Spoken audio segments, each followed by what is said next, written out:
Hai sahabatku semuanya, salam sehat, salam bugar, salam bahagia selalu. Semoga Anda dalam lindungan Tuhan dan dilancarkan semua urusannya.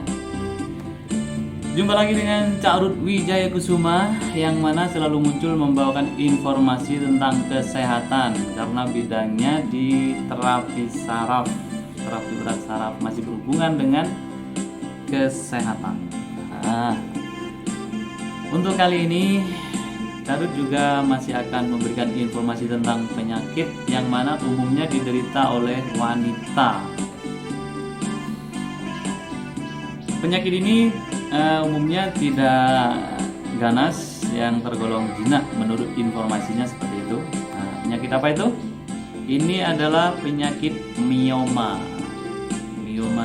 uterus. Penyakit miom itu adalah penyakit tumor jinak ya, jadi yang tumbuh di dalam dinding rahim, di dalamnya dinding rahim, di dalam dagingnya rahim, atau juga bisa di luar katanya. Bagi kaum wanita, Anda jangan terlalu panik dulu. Jadi ini tergolong penyakit jinak dan gejalanya kadang-kadang tidak menimbulkan gejala, secara umum tidak menimbulkan gejala. Cuman kalau sudah dalam tingkatan berat, jadi miomnya sudah berat atau mungkin sudah terlalu besar, gejalanya juga bisa seperti kista, yaitu menstruasi pendarahan atau menstruasi panjang lebih dari 1 minggu. Nah, sering nyeri di bawah perut, sering nyeri, dan juga kadang setelah hubungan intim itu bisa mengeluarkan darah.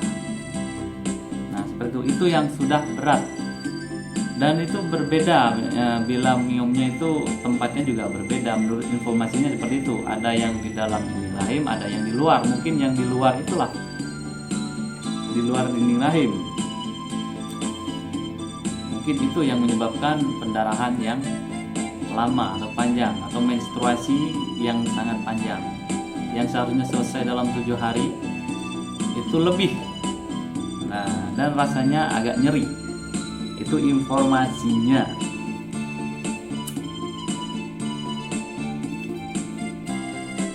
Dan selanjutnya adalah penyebabnya. Secara umum pastinya mungkin ada sistem peredaran darahnya yang kurang lancar di areal reproduksi yang disebabkan oleh sarafnya yang terjepit di areal sistem saraf, yaitu di areal tulang belakang, khususnya di areal lumbal, di areal pinggang yang berurusan atau yang menyambung ke areal reproduksi persarafannya.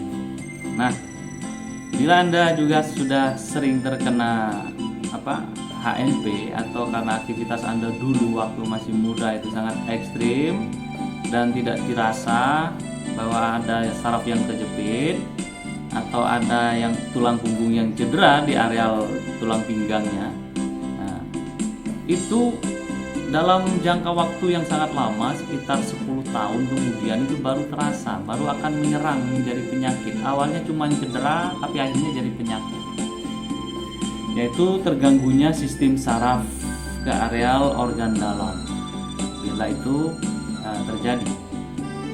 Jadi jangan dianggap enteng HNP atau saraf terjepit itu ya. Itu mempengaruhi kesehatan organ-organ vital Anda, seperti organ-organ yang ada daerah tubuh ini sampai ke bawah. Nah, itu adalah penyebab umumnya, dan juga disebabkan oleh makanan-makanan yang kurang sehat atau makanan-makanan yang terlalu matang, dimasak terlalu matang, terlalu nyonyot. Nah, itu bisa juga menjadikan benih-benih tumor atau sel-sel yang akan menjadi tumor. Nah, dan juga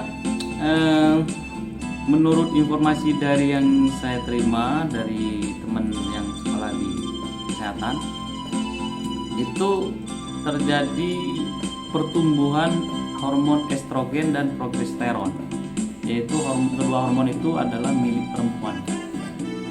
Itu dipicu oleh beberapa makanan juga. Kenapa hormon itu berkembang? Seperti kacang-kacangan kedelai, kacang-kacangan lah pokoknya, biji-bijian yang bisa meningkatkan pertumbuhan hormon estrogen dan progesteron.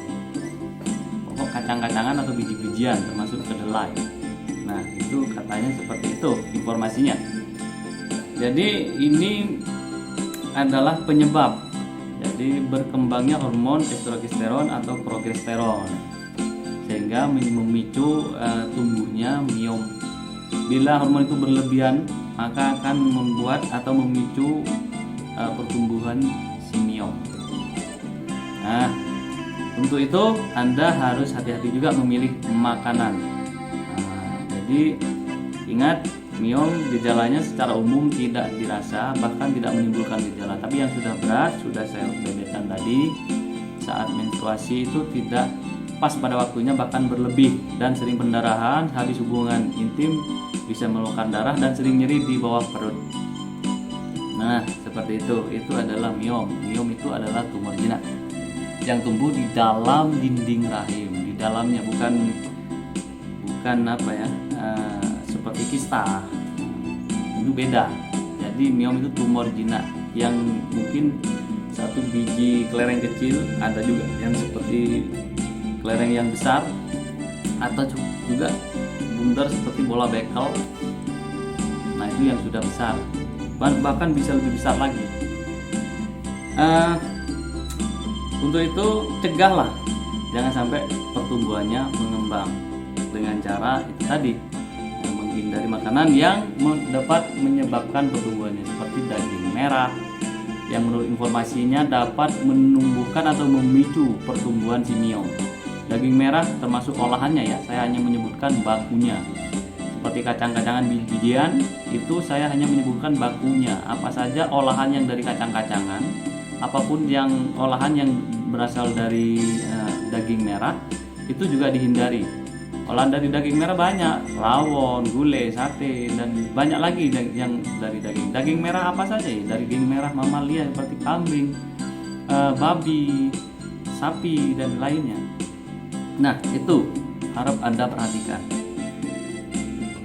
Jadi pantangan-pantangan sudah saya jelaskan, pantangannya untuk menghindari makanan, dan pola pikirnya juga jangan terlalu stres, karena yaitu tadi, orang stres menghambat peredaran darahnya, karena kunci kesehatan manusia ada di peredaran darahnya dan sistem sarafnya yang tidak terlalu tegang dan tidak terlalu lemah.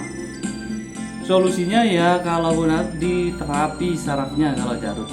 Nah, jadi karena Jarud bidangnya di terapi saraf, maka solusinya saya terapi, setelah itu diobati, atau bisa ke medis dicek dulu dan melakukan pengobatan di medis juga bisa. Nah, jadi bebas, terserah Anda. Istirahat yang cukup, positive thinking, dan sering makan makanan buah-buahan yang berwarna-warni yang mengandung antioksidan, dan sering olah nafas, karena oksigen juga dapat membunuh sel-sel yang abnormal. Begitu juga buah-buahan yang mengandung antioksidan, informasinya dapat membunuh sel-sel yang abnormal. Nah, untuk itu selalu positive thinking, karena apa? Setiap masalah ada solusinya. Ada panas, ada dinginnya, ada racun, ada penawarnya, ada penyakit, pasti ada obatnya. Ada yang ditemukan dan ada yang masih dicari-cari. Apabila informasi ini berguna, silakan share kepada teman dan saudara ataupun orang lain yang membutuhkan. Salam sehat, salam bugar selalu, positive thinking. Jangan pernah negatif. Sampai jumpa lagi di video berikutnya.